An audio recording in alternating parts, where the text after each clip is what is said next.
আল হাদিস যাবতীয় প্রশংসা সেই মহান সত্তার দরবারে যিনি আমাদেরকে বিগত এক সপ্তাহ পর আল্লাহর ঘর মসজিদে আসার এবং বসার তৌফিক দান করেছেন। সেই মহান সত্তার দরবারে আমরা শুকরিয়া জ্ঞাপন করি। আলহামদুলিল্লাহ। আল্লাহ পাকের অশেষ মেহেরবানি আমাদেরকে রমজানুল মুবারক দান করেছিলেন। রমজানের পরে শাওয়াল শেষ, শাওয়ালের পরে জিলকদ শুরু, শাওয়ালের পরে কি জিলকদ শুরু। মুহতারাম হাজির, গত সপ্তাহে হজের কিছু বিষয় নিয়ে আলোচনা করেছিলাম। আলোচনার সূচনা শুরু হয়েছে গত সপ্তাহ থেকে। এই সপ্তাহেও হজের কিছু গুরুত্বপূর্ণ বিষয় নিয়ে আলোচনা রাখবো ইনশাআল্লাহ। আল্লাহ তাআলা তৌফিক দান করুন। মুসলমানের 5টি স্তম্ভের মধ্যে হজ একটি অন্যতম স্তম্ভ। হজ প্রত্যেক মুসলমানের উপর ফরজ না। যাদের হজ করার মতো কি আছে, সামর্থ্য আছে, হজ করার মতো সামর্থ্য আছে। হজ করতে কি টাকা পয়সা লাগে না? টাকা পয়সা ছাড়া হজ হয় না। এই কারণে যাদের হজ করার সামর্থ্য আছে তাদের উপরে কি হজ ফরজ। তারা যদি হজ ফরজ হওয়া সত্ত্বেও তারা হজ না করে, আল্লাহ রাসূল সাল্লাল্লাহু আলাইহি ওয়াসাল্লাম বলেছেন, আল্লাহ তাআলা তাদেরকে নিয়ে এমন উক্তি করেছেন যে ইনশাআ ইয়াহুদিয়্যা ওয়া ইনশাআ নাসরানিয়্যা। তারা মৃত্যুর সময় হয় ইহুদি হয়ে মরুক, না হয় নাসারা হয়ে মরুক, তাতে আমার কিছু যায় আসে না। কারা ইহুদি হয়ে মরুক এবং কি নাসারা হয়ে মরুক, তাতে আমার কিছু যায় আসে না। কে বলেছেন? আল্লাহ তাআলা বলেছেন। এখন আমরা যারা আমাদের যাদের উপরে হজ ফরজ হয়েছে, যাদের উপরে হজ ফরজ হয়েছে, হজ ফরজ কিন্তু 5 ওয়াক্ত নামাজের মতো করতে দিই না। তার জীবনে একবার হজ ফরজ, তারপরে চাইলে সে বারবার যাইতে পারবে। কারণ বাইতুল্লাহ ভালোবাসার যার হৃদয়ে গেঁথে যায়, সে একবার যায় তৃপ্তি পায় না, তার বারবার যাইতে মন চায়, বারবার কি যাইতে মন চায়। এমন একটি জায়গা ইনশাআল্লাহ মুসলমানের কিবলা ছিল কি বাইতুল্লাহ শরীফ। মুসলমানের কিবলা কি বাইতুল্লাহ শরীফ। এই বাইতুল্লাহ শরীফের তাৎপর্য ইতিহাস আছে, আছে না? আমাদের বাবা আদম থেকে শুরু করে কিয়ামত পর্যন্ত এই বাইতুল্লাহ জিয়ারত মুসলমানকে করতেই হবে। এই বাইতুল্লাহ শরীফ, কাবা শরীফ আদম থেকে নিয়ে ছিল। আদম আলাইহিস সালাম যখন বেহেশত থেকে দুনিয়ায় আগমন করালেন, তখন তার সাথে কয়েকটা জিনিস আল্লাহ তাআলা দিয়ে দিয়েছে।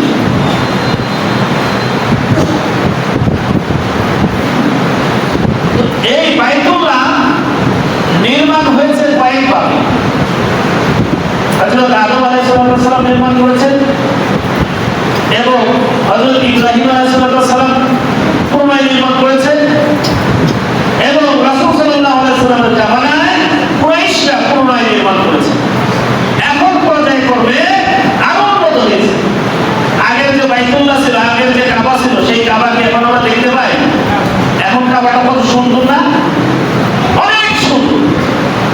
আগের কাবা ছিল শুধু পাথরে, এখন কি তার গায়ে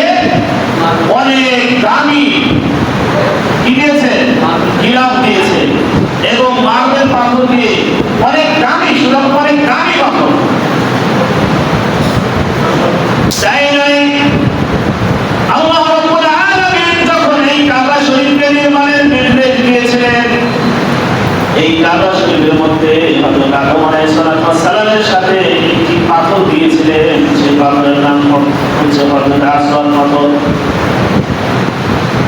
এই পাথরটি এমন পাথর ছিল, আল্লাহ রাসূল সাল্লাল্লাহু আলাইহি ওয়াসাল্লাম হযরত আবু হুরায়রা রাদিয়াল্লাহু তাআলা বলেন, আল্লাহ রাসূল সাল্লাল্লাহু আলাইহি ওয়াসাল্লাম বলেন এই পাথরটি দুধের থেকেও ধবধবে সাদা ছিল। সুবহানাল্লাহ বলেন না করো। আমরা তালে থাকি না, তাহলে আমাদের তাল হচ্ছে কিভাবে টাকা ইনকাম করা যায়, আমরাই থাকি আমরা, কিন্তু নেকি কিভাবে অর্জন করা যায় সেই তালে আমরা থাকি না। বেলা দিলে হ্যাঁ মাঝে মধ্যে তুষা না দিলে তো আপনারা তাল ঠিক থাকবে। বেলা হয় না, যা কিছু বলি আপনাদের ভালোর জন্য, আপনাদের মঙ্গলের জন্য। এই হযরত আসওয়াদের পাথর এত সাদা ছিল, ধবধবে সাদা। সেই পাথর যারা হাজী সাহেবরা গেছেন, হজ করতে গেছেন, তারা দেখেছে পাথরের অবস্থা। পাথর এখন তারা কুচকুচে হয়ে গেছে, একই অবস্থায় কালো হয়ে গেছে। কিসের জন্য হয়েছে জানেন? এই পাথর কালো হয়েছে আদম সন্তানের পাপ সুস্থে সুস্থে কালো হয়েছে। এই পাথর এমনিতেই কালো হয়, আদম সন্তানের পাপ সুস্থে সুস্থে কালো। যাই হোক, এই বিষয়ে পরে আলোচনা করব। এই পাথর নির্মাণ, এই কাবা নির্মাণ এবং পাথর কিভাবে ওইখানে বসাবে। হযরত আদম আলাইহিস সালাম পাথর একবার বসাইছিলেন। এই পাথরের আবার এই কাবা শরীফের আবার চারটা দিক আছে, চারটা দিক আছে, চারটা কোণা আছে। এই চারটা কোণাকে একসাথে কি বলা হয়? রুকুন বলা হয়। একসাথে কি বলা হয়? রুকুন বলা হয়। এই চারটা রুকুনের আবার নাম আছে, যেটা হচ্ছে হাজারে আসওয়াদ পাথর যে কোণায় রাখা হয়। কাবা যখন নির্মাণ করা হলো, হযরত ইব্রাহিম আলাইহিস সালাম যখন নির্মাণ করলেন কাবা, যখন ওই কোণায় চলে আসলেন, তখন ইসমাঈল আলাইহিস সালামকে বললেন, বাবা ইসমাঈল, আমাকে একটি পাথর দাও।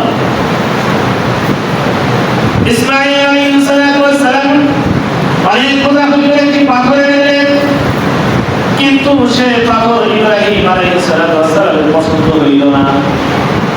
বললেন আরেকটা পাথর আনো। আরেকটা পাথরের খুঁজে ইসমাঈল আলাইহিস সালাম ছুটলেন, কিন্তু সে পাথর খুঁজে আনার আগেই ইব্রাহিম আলাইহিস সালামকে ডাক দিলেন, ইব্রাহিম, হে আল্লাহ তাআলার দোস্ত, হে আল্লাহ তাআলার খলিল, আমার কাছে আল্লাহ তাআলা আপনার একটি আমানত রেখেছেন, সে আমানতটি নেন, আমি নিয়ে এসেছি। হযরত আসওয়াদ পাথর, এই পাথরটি এখানে স্থাপন করেন। হযরত ইব্রাহিম আলাইহিস সালাম পাথরটি ওইখানে স্থাপন করলেন। এখন কথা হচ্ছে এই পাথরটা ছিল কোথায়? আদম আলাইহিস সালাম যখন দুনিয়ায় আগমন করেছে, তখন এই পাথর আল্লাহ তাআলা আদমের সাথে পাঠাইছে। কিন্তু আদম আলাইহিস সালাম ইন্তেকালের পরে অনেক বছর পরে ইব্রাহিম আলাইহিস সালাম আসছে। তাই আসছে না? হাজার হাজার বছর পরে আসছে। এর মধ্যে অনেক নবী চলে গেছে। এর মধ্যে কি অনেক নবী চলে গেছে। এখনই এই পাথর আল্লাহ তাআলা কোথায় রেখেছে? এতদিন এই পাথর কোথায় রেখেছে? আল্লাহ রাব্বুল আলামিন যখন নূহ আলাইহিস সালামের জামানায় যখন প্রলোভন দিলেন, আসমানি গজব দিলেন, তখন আল্লাহ তাআলা কাবাকে আসমানে উঠাই নিয়েছিলেন। কাবাকে আসমানে উঠাই নেওয়ার পরে এই পাথরটিকে আল্লাহ তাআলা একটি পাহাড়ের উপরে রেখে দিয়েছিলেন। পাথরটি একটি পাহাড়ের উপরে রেখে দিয়েছিলেন।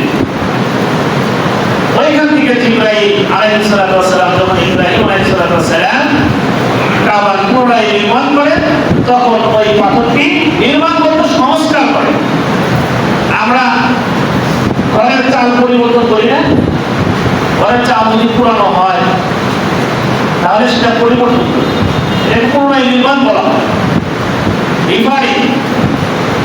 রিফারিং করার সময় তখন ইব্রাহিম আলাইহিস সালাম এই পাথরটি যথাস্থানে রেখে দেন।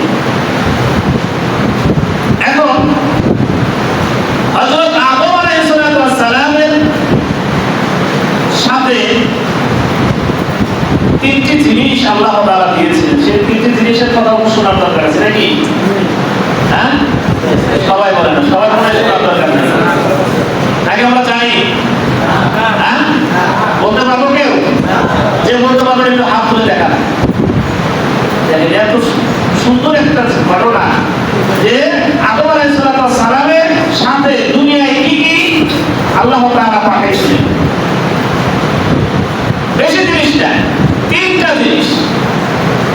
আদম আলাইহিস সালাম যখন বেহেশত থেকে দুনিয়ায় আগমন করে তিনটা জিনিস তার সাথে পাঠিয়েছিলেন। সেই তিনটা জিনিসের একটা আমরা জানি। এক নম্বর হচ্ছে হযরত আসাদ পাথর, যা দুধের থেকেও সাদা ছিল। হযরত ইব্রাহিম আলাইহিস সালামের riwayat আছে যে বরফের থেকেও দবদবে সাদা ছিল। বরফ তো অনেক সাদা, তাই না? বরফটি অনেক সাদা, তার থেকেও সাদা ছিল। এই পাথর হযরত আদম আলাইহিস সালামের সাথে আল্লাহ তাআলা পাঠিয়েছিলেন। দুই নম্বর হচ্ছে সাইয়েদনা হযরত মুসা আলাইহিস সালামের হাতে যে একটি লাঠি ছিল, এই লাঠি আল্লাহ তাআলা ওই আদমের সাথেই পাঠিয়েছিলেন দুনিয়ায়। মুসা আলাইহিস সালামের লাঠিটা মেদি গাছের ডাল দ্বারা তৈরি ছিল। বেহেশতি মেদি গাছের ডাল দ্বারা কি তৈরি ছিল সেই লাঠি আল্লাহ তাআলা আদম আলাইহিস সালামের সাথে দুনিয়ায় পাঠিয়েছিলেন। তিন নম্বর হচ্ছে লোহা। তিন নম্বর কি? লোহা। লোহা আমরা কোথায় পাইলাম? আল্লাহ তাআলা লোহা কি করেছেন? আদম আলাইহিস সালামকে যখন দুনিয়ায় পাঠিয়েছেন, লোহাকেও দুনিয়ায় পাঠিয়েছেন।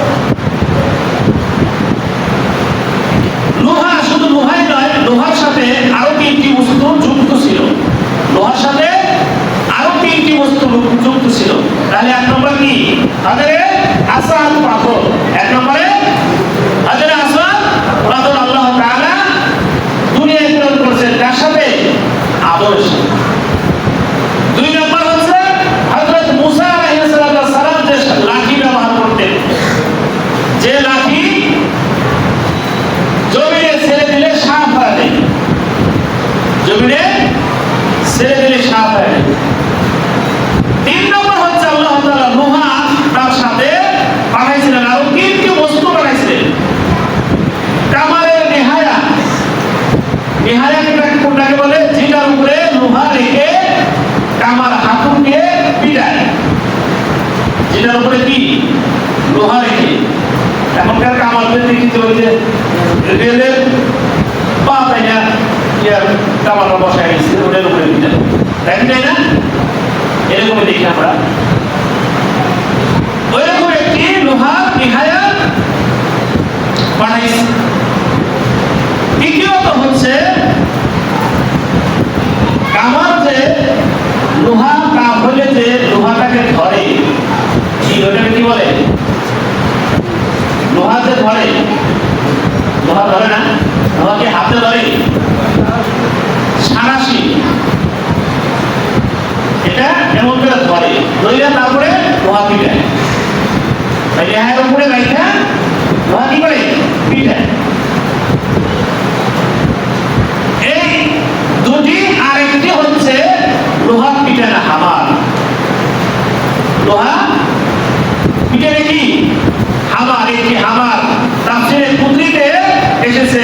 কেউ হাজির এই বর্ণনা দ্বারা জানা গেল যে আমাদের হযরত আসাদ পাথর এবং তার সাথে লোহা, এবং লোহা পিটানো কি একটি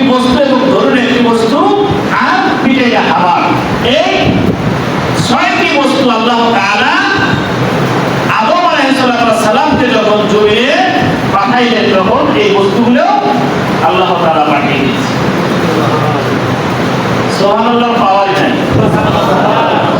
লোহাতে বেহেশতি একটা বস্তু, এটা আপনাদের শোনার পরে অনুভূতিটা ভালো হইল না। বেহেশতি একটি বস্তু, লোহা কি বেহেশতি একটি বস্তু। হাজরে আসাদ বেহেশতি একটি বস্তু, যার দিকে তাকাইলে, যাকে চুম্বন করবে, যাকে স্পর্শ করবে, রাসূল আকরাম সাল্লাল্লাহু আলাইহি ওয়াসাল্লাম বলেছেন, রাসূল আকরাম সাল্লাল্লাহু আলাইহি ওয়াসাল্লাম বলেছেন যে লোহা ওই হাজরে আসাদ প্রথম দিকে স্পর্শ করে তাহলে আল্লাহ তাআলাকে স্পর্শ করা হবে। আল্লাহ তাআলাকে স্পর্শ করা হবে। হযরত আসাদ পাথরকে যদি চুমু দেয় তাহলে আল্লাহ তাআলার শরীরে চুমু দেওয়া হইল। সুবহানাল্লাহ। গুনাহ হবে সুবহানাল্লাহ বললে? আমরা কেমন জানি হয়ে গেছি, দুর্বল হয়ে গেছি গরমে নাকি, কারে বলবো দিচ্ছে, এই কারণে কঠিন অবস্থা, সারা বিশ্বেরই কঠিন অবস্থা। শুধু আমাদের বাংলাদেশে তাই না, শুধু আমাদের বাংলাদেশে, সারা বিশ্বে একই অবস্থা। কিছু করার নাই, কারণ এটা আমাদের প্রাপ্য। দেখি আমাদের প্রাপ্য। এতগুলো মুসলিম রাষ্ট্র, এই এতগুলো মুসলিম রাষ্ট্রের মধ্যে একটি রাষ্ট্র শুধু আছে যারা ইহুদিদের চোখে চোখ রেখে কথা বলার সাহস করে। আর কারো নাই।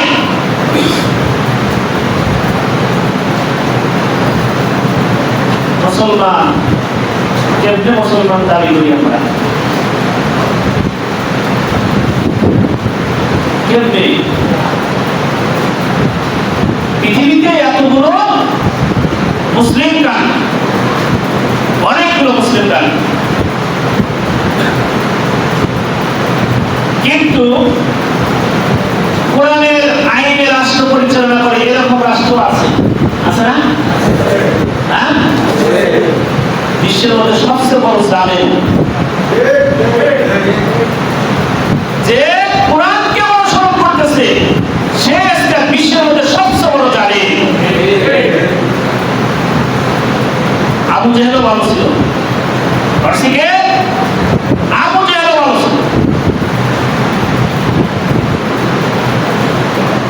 আবু জেহেল সরাসরি ইসলামের কি করছে? ক্ষতি করছে। আর জালেম সরাসরি করে না, অন্য দিয়ে করায়। কে বলো? আবু জেহেল বলো না? আবু জেহেল বলো। এরকম সারা বিশ্বে মুসলমান রাষ্ট্র অনেক আছে, কিন্তু কোন মুসলমান ওই আমেরিকা, ওই ইসরায়েল, এই ইহুদিদের চোখে চোখ রাঙিয়ে কথা বলার সাহস নাই। একমাত্র সাহস থাকলে ইরানের আছে। ইরানের মুসলমানরা মৃত্যুকে ভয় করে না। তারা কি বলে জানেন? যে আমাদের সরকার, আমাদের নেতা হুসাইনকে আমরা হারাইছি, হাসানকে আমরা হারাইছি। তারা নির্দ্বিধায় শহীদ হয়েছে, রক্ত দিয়েছে, জমিনে তারা বুক পেতে দিয়েছে। তারা ভয় করে নাই, আমরাও ভয় করি। যত সব হুসাইনি মুসলমান, ইরানের সব মুসলমান কি হুসাইনি মুসলমান। তারা কোনো ইহুদি নাসারাকে ভয় করে না, পরোয়া করে না। এই কারণে আমেরিকা যতই বাহানা করুক, যতই ভয় দেখায়, তারা ভয় পাবে না মানুষ না। অবরোধ থাকাকালীন কোন আলোচনার বৈঠকে তারা বসবে না। যে পর্যন্ত অবরোধ আছে, আমাদের উপরে যে পর্যন্ত আন্তর্জাতিক নিষেধাজ্ঞা আছে, অবরোধ আছে, এ পর্যন্ত আমরা কোনো আলোচনা চলবে না। তারপর তোমার যদি যুদ্ধ করে আসো, যুদ্ধ করতে আমরা প্রস্তুত। মুসলমান রাষ্ট্র পারমাণবিক বোমাও কিন্তু আছে, আছে না? আরো কয়েকটা একটা আছে।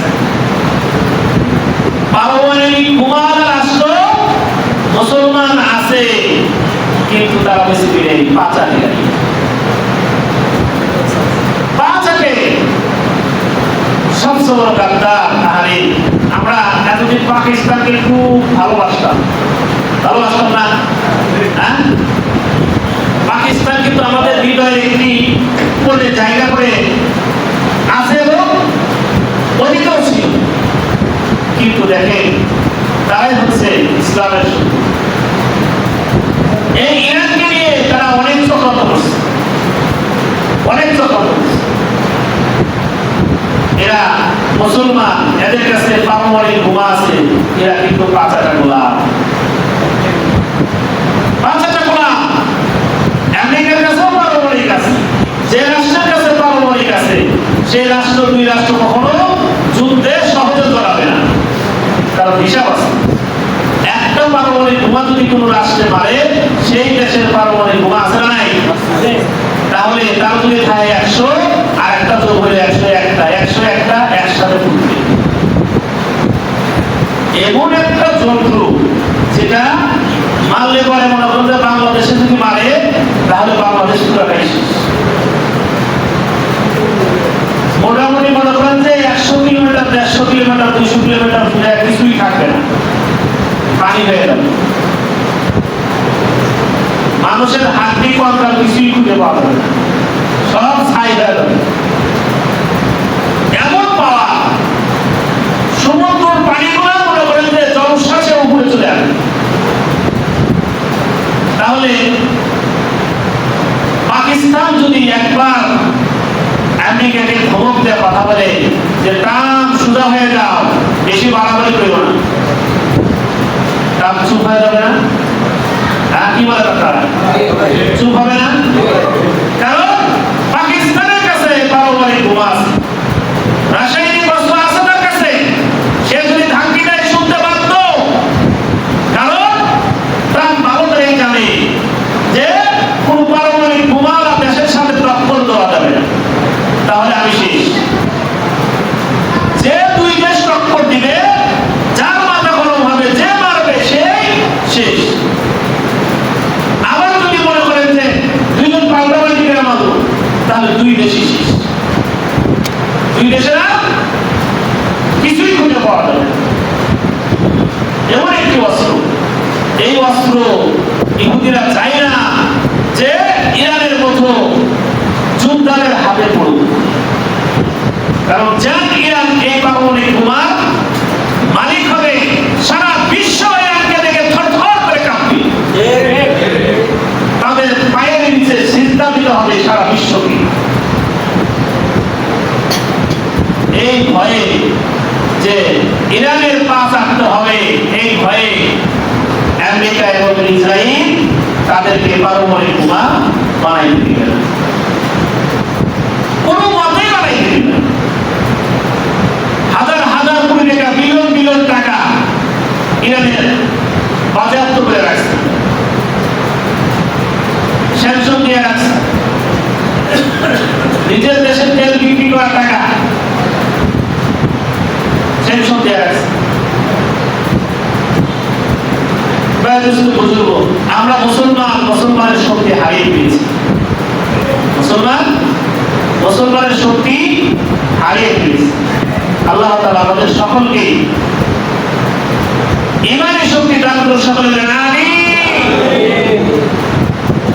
হযরত আসওয়াদের ইতিহাস, হযরত আসওয়াদের পাথর কালো কালো হয়ে গেছে, এর কারণ হচ্ছে আদম সন্তানের সমস্ত গোড়াছে শুষে নিয়েছে। কোন হাজি যদি হজ করতে গিয়ে হযরত আসওয়াদ পাথরে চুমু দেয়, তাহলে আল্লাহ তাআলা তার সমস্ত গুনাহকে মাফ করে দেন। সমস্ত গুনাহ ওই পাথরে কি করে শুষে নেয়। তোমাদের ইচ্ছা আছে? যাদের টাকা আছে, সামর্থ্য আছে, তারা আর দেরি না করি, আর দেরি না করি। এবছর তার সময় নাই, এখন তো আর নিবন্ধনের সময় নাই। 1 বছর আগে নিবন্ধন করতে হয়, তাই সিরিয়াল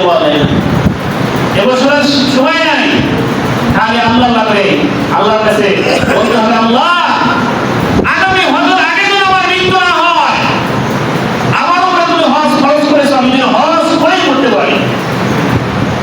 এরকম পাক্কা নিয়ত করতে হবে। টাকা আছে কিন্তু আমার ইচ্ছা নাই, তাদেরকে আল্লাহ তাআলা বলেছে ফালইয়ামুত ইনশাআ ইয়াহুদিয়্যা ওয়া ইনশাআ নাসরানিয়্যা, তারা হয় ইহুদি হয়ে মরুক, না হয় নাসারা হয়ে মরুক, তাতে আমার কিছু যায় আসে না।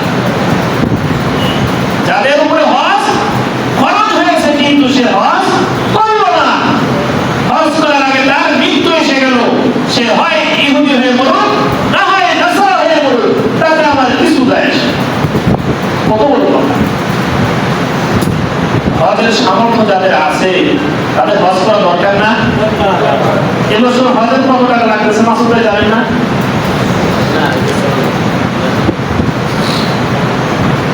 আগে থেকে মনে হয় একটু কম, আগে 7 লাখ লাগতো।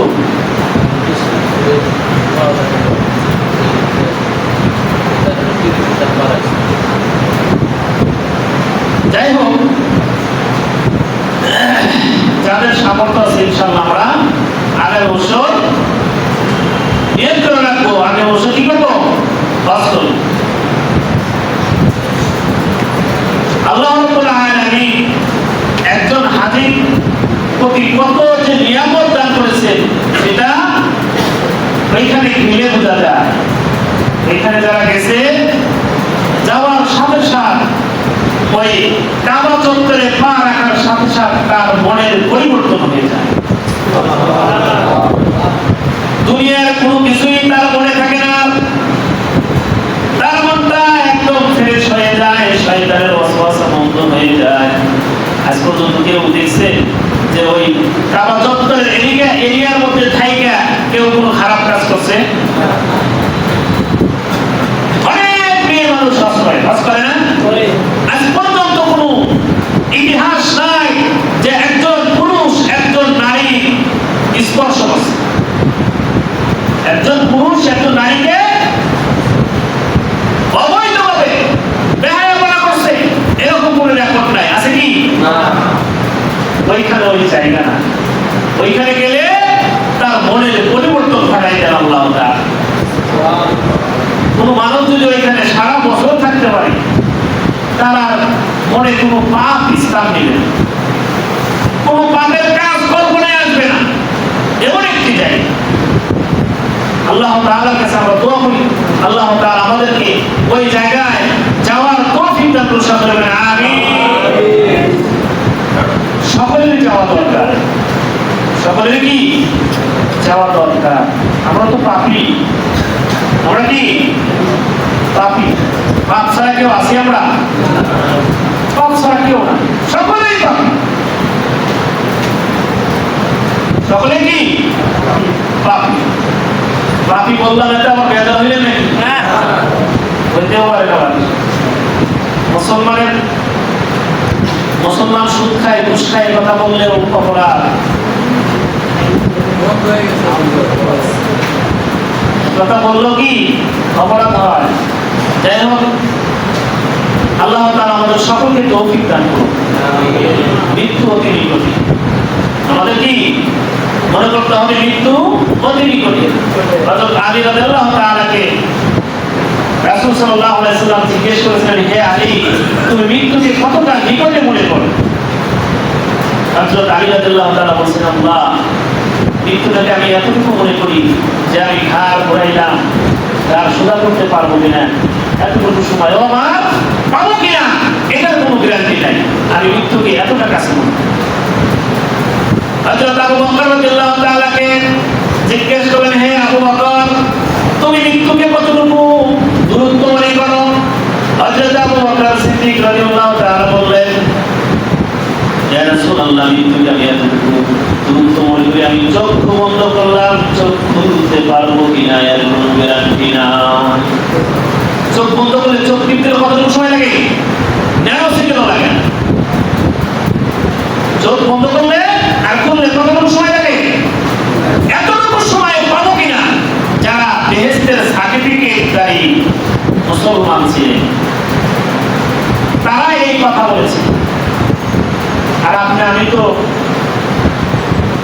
কথাই নেই। এই কারণে মৃত্যু অতি নিকটে, এটাই মনে করতে হবে, কখন আমার মৃত্যু হয়ে যায় এই চিন্তা চেতনা সবসময় মাথার মধ্যে রাখতে হবে। আল্লাহ তাআলা আমাদের সকলকে তৌফিক দান করুন, সকলে বলেন আমিন। আরো কিছু আলোচনা বাকি হয়ে গেল, ইনশাআল্লাহ আগামী জুমায় আলোচনা এখান থেকে শুরু করবো। নূহ আলাইহিস সালামের উপর আরো অনেকগুলো আলোচনা আছে, কিন্তু একটা আলোচনা জুমার আলোচনায় শেষ হয় না। আল্লাহ তাআলা আমাদের সকলকে তৌফিক দান করুন, সকলে বলেন আমিন। আমাদের সকলকে খাঁটি মুসলমান হওয়ার তৌফিক দান করুন, সকলে বলেন আমিন।